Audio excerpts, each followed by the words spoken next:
The Lord is giving us here some words about the path He has chosen for us. He has chosen for me, or He has chosen for you. An encouragement that I hope will bless you. Jesus began. Our journey is yet at its beginning. With every step we make, with every test and shaping phase, you are being prepared for the mission ahead. Many times what you went through these past few days and months have been a catalysis of preparations for the near future ahead prepared for you. You don't be troubled, my dear one, over the path I placed you on. It is very beneficial for your soul and walk with me. Don't fear the way I work with you, seemingly different than the usual around you. I work with my saints in diverse ways to shape and build them up, but all with the purpose of being made more like my Son, more in my own image. Truly what I have given you is uniquely shaped for your soul. I know your frame, and this one suits you perfectly. And this was Father God speaking. You still have the other resources of my body. Jesus said, I have placed you here, but this does not isolate you from the rest of my body. In fact, this is to unite the body. Don't feel excluded or outcast. In fact, you are all mine, no matter what nest or comb you are in. You are all my bees, and I know each by name.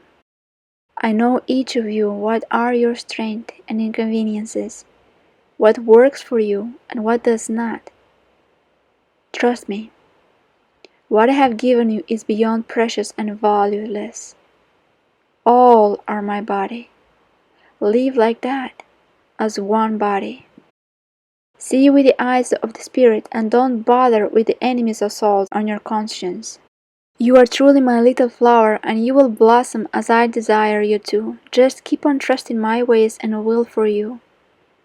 Despite your many weaknesses, I still chose you for a purpose, and I will fulfill it in my design. You will rejoice greatly at everything I put you through near me on this walk. Every trial, every suffering, every breakthrough, every tear and joy will be a great source of comfort and inner peace and contemplation unto eternity. I will even add more and more for you to contemplate on, he said funny but with excitement. So bloom in me, with me, in my radiance for you. I am here. I have given myself to you so close. You are all in my will for you, and keep heart unspotted by the vision of the Church. You are my beloved, and with you I am well pleased for following my footsteps wherever I lead you. Cast your mind, heart, gaze, conscience on me. When you ponder me, my peace reigns in you. When you smile, my spirit blooms with joy for you. See the fruit? He means in myself and in our relationship. This is my spirit.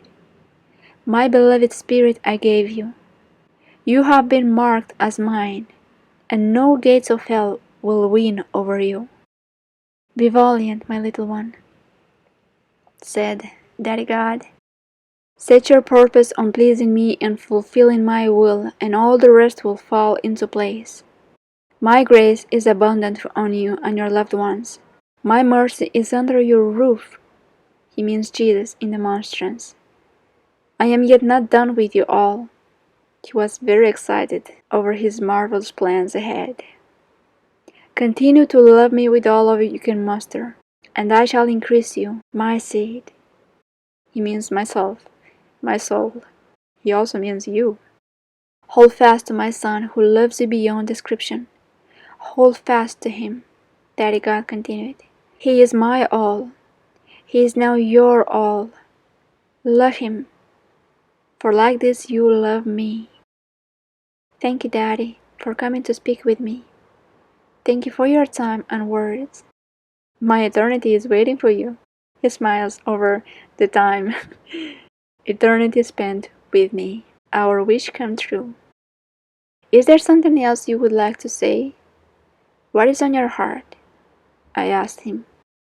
Pray much for the world. My mother's prayers combined to yours change souls and move hearts. Thank you for coming to hold me in my pain and being there with me. And here he means that I imagine myself, we both stood on a cliff. It was paved with cut-in stones as a platform. We sat there on the ground and we looked at the view ahead of us. There was a boy at my right. Sensing in my heart he was hurting, a few moments later I nudged to him by the Spirit to lay his hand on me and to find rest. As the worship songs played, gradually on the head of the boy appeared a crown of thorns. His hair was now a bit longer and blood flowed on his face from the thorns. It was now the adult Jesus resting on my shoulder now. As praise and worship kept on, I noticed a mantle appeared on his back, covering me a little bit too, like in a cold night, to warm up. But gradually I desired Jesus to be covered with it wholly. So he rested on my shoulder, closed his eyes, and began to feel a bit of peace, even though the thorns were still there. So this is what he meant coming to him to comfort him in his pain. And I would like to add that another day, Mother Mary gave us a chapter from her book, The Imitation of Mary, which can add in to this message of the path he has chosen for us. And I will just say the words that popped up out of the page. Mary was not concerned to try to understand God's plans in dealing with her. So too, His will deserves our submission, whether or not we understand why He acts as He does. God would give Mary orders even more difficult to understand than this one, which is them going to Egypt so suddenly. She would never lose her tranquility.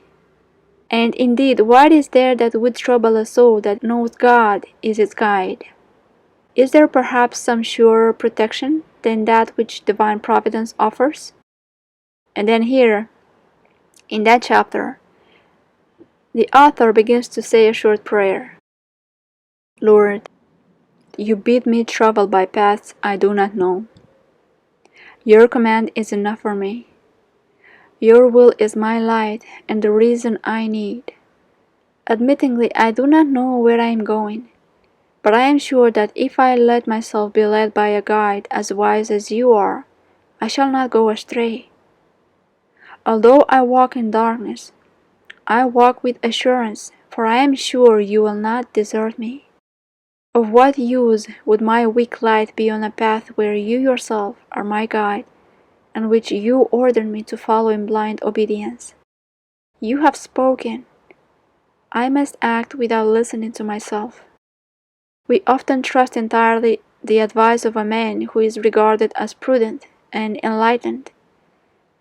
Have we any reason for mistrust when you, eternal wisdom, are the one who directs us?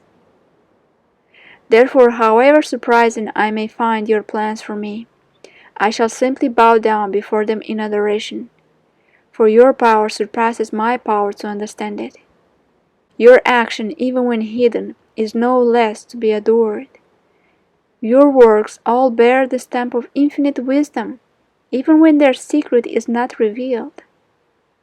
I wish, then, to be no less submissive to your commands, even when I do not understand the reason for them, than I am to the truth you have revealed to me. I do not comprehend that truth, yet I am surer of it than if I understood it by my own powers. For it is you, Lord, who have spoken. From the Book of Imitation of Mary, Chapter 10, Book 2, How to Act in the Face of God's Inscrutable Plans. So no matter what path you are on, when you see the fruit, when you know that He is the guide, you know that He is the Good Shepherd.